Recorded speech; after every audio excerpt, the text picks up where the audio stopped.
Assalamualaikum. Hari ini kita akan belajar mengenai rangkuman materi tema 6 subtema 1 untuk kelas 3 SD atau MI. Mari kita simak materinya bersama-sama. Materi pertama yang akan kita pelajari yaitu bahasa Indonesia dengan subbahasan informasi dari teks bacaan.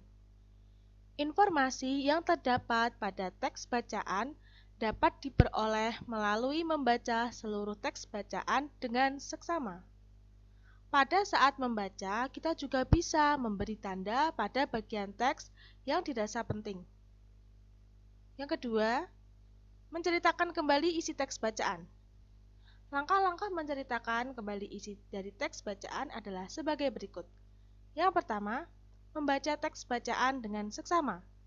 2. Mencatat gagasan pokok tiap paragraf. Yang ketiga, menceritakan kembali isi teks bacaan berdasarkan gagasan pokok dengan bahasa sendiri. Masih dengan materi yang sama, yaitu bahasa Indonesia dengan subpokok bahasan sumber energi. Sumber energi adalah benda yang dapat menghasilkan energi. Sumber energi dapat ditemukan di sekitar kita. Contoh sumber energi yang dapat kita jumpai di sekitar kita antara lain matahari dan air. Energi matahari dapat dimanfaatkan menjadi pembangkit listrik tenaga surya. Air yang mengalir dapat digunakan untuk menggerakkan kincir air. Kincir air akan menggerakkan generator pembangkit listrik tenaga air. Sumber energi dibedakan menjadi dua, yaitu yang pertama, sumber energi yang dapat diperbarui adalah sumber energi yang tidak akan habis walaupun digunakan terus-menerus. Contohnya, matahari, angin, air, dan panas bumi. Yang kedua, sumber energi yang tidak dapat diperbarui adalah sumber energi yang jumlahnya terbatas dan dapat habis jika digunakan terus-menerus. Contohnya, minyak bumi, batu bara, dan gas alam. Materi yang kedua yaitu PPKN dengan subpokok bahasan hak dan kewajiban terhadap sumber energi. Yang pertama, hak terhadap sumber energi. Hak adalah sesuatu yang harus diterima. Adapun hak kita terhadap sumber energi diantaranya sebagai berikut. Menggunakan sumber energi. Yang kedua, kewajiban terhadap sumber energi. Kewajiban adalah suatu yang harus dilakukan. Adapun kewajiban kita terhadap sumber energi diantaranya sebagai berikut. Yang pertama, menggunakan sumber energi dengan tepat dan bijaksana. Yang kedua, berusaha mencari dan mengembangkan energi alternatif. Materi yang ketiga yaitu matematika dengan pokok bahasan satuan waktu. Alat yang digunakan untuk mengukur waktu salah satunya adalah jam. Satu hari ada 24 jam, mulai pukul 00.00 sampai 24.00.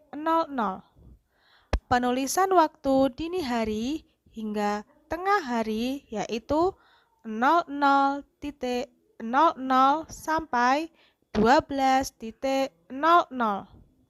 Sedangkan setelah itu penulisan waktu pukul 1 siang sampai 12 malam yaitu 13.00 sampai 24.00. Perhatikan contoh 1. Bu Ani memasak di dapur mulai pukul 10 pagi. Bu Ani selesai memasak jam 2 siang. Berapa lama waktu Bu Ani memasak? Cara menghitungnya, kita bisa mengubah dulu jam 2 siang, bisa kita tulis pukul 14.00. Kemudian kita hitung 14.00 dikurangi 10.00. 14 dikurangi 10 itu 4. Sehingga waktu yang diperlukan Bu Ani memasak adalah 4 jam. Atau kita bisa menghitung seperti ini. Kita gunakan jari-jari ya. Kita hitung mulai pukul 11 ya. 11 12, 13, 14.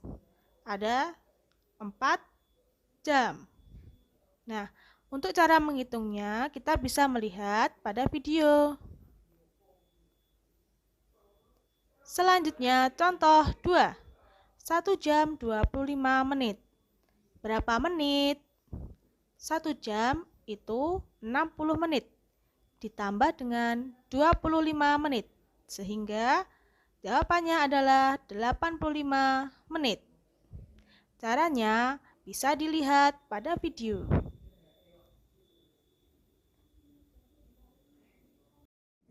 Subpokok bahasan kedua yaitu hubungan satuan waktu. Alat ukur waktu menggunakan satuan pengukur yang beragam. Waktu dapat diukur menggunakan alat ukur waktu. Berikut ini beberapa hubungan antar satuan waktu. Kita lihat contohnya ya. 2 jam berapa menit? Kita lihat dulu pada tabel. 1 jam 60 menit. Jika 2 jam berarti 60 menit dikali 2. Hasilnya 120 menit. Contoh kedua. 1 bulan 14 hari. Itu berapa minggu? Kita hitung. 1 bulan itu ada 4 minggu. Sedangkan 14 hari itu sama dengan 2 minggu. Sehingga 4 minggu tambah 2 minggu, hasilnya 6 minggu. Mudah kan? Materi selanjutnya yaitu SPDP dengan pokok bahasan pola irama. Tiap lagu memiliki pola irama. Pola irama adalah panjang pendek atau keras lemah bunyi. Pola irama berjalan menurut birama. Birama adalah kuat dan lemahnya bunyi dalam lagu. Kuat lemahnya bunyi dibatasi oleh garis birama. Birama ditandai dengan tanda birama. Contoh birama yang tertulis pada lagu biasanya 3/4 ataupun juga 4/4 dan masih banyak lainnya. Pokok bahasan selanjutnya yaitu alat musik ritmis. Alat musik ritmis adalah alat musik yang tidak memiliki nada. Biasanya dimainkan dengan cara dipukul maupun digoyangkan. Alat musik ritmis berguna mengatur jalannya irama lagu. Contoh alat musik ritmis. Drum, cara mainnya dipukul. Gendang, cara mainnya dipukul. Rebana, cara mainnya dipukul. Marakas, cara mainnya digoyangkan. Terima kasih sudah menyimak materi dari tema 6 subtema 1. Apabila masih bingung, bisa diulang kembali videonya. Sampai jumpa pada video selanjutnya. Wassalamualaikum warahmatullahi wabarakatuh.